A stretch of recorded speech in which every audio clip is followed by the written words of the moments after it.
Hi there, and welcome to Let's Bake and Cook Stuff. Today I'm making eggless mayonnaise. You might be asking, why would someone want eggless mayonnaise? Some people are allergic to eggs and can't have them, so I like the idea of being able to make it with tofu. I have a 14-ounce package here. Just gonna smoosh it in there a little bit.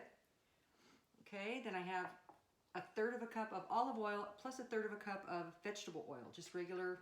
You can use canola oil, whatever your oil of choice.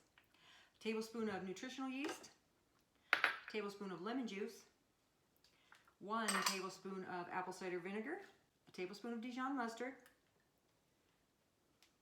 a tablespoon of agave nectar. You could use sugar, honey, or maple syrup if you choose, and a couple of pinches of salt. Okay, now I'm putting it in the blender till it's smooth. See how this goes. I'm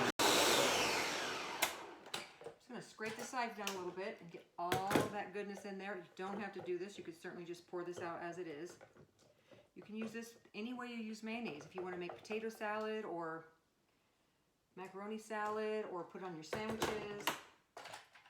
Whatever else you do with mayonnaise, you can do with this eggless mayonnaise.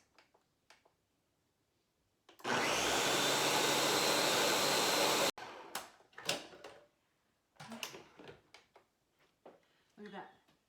Looks just like mayonnaise. Again, use it just like you would any other mayonnaise. Use it in dressings. Store it in an airtight container for up to 2 weeks. Serve this up to someone you know who can't eat eggs but misses mayonnaise.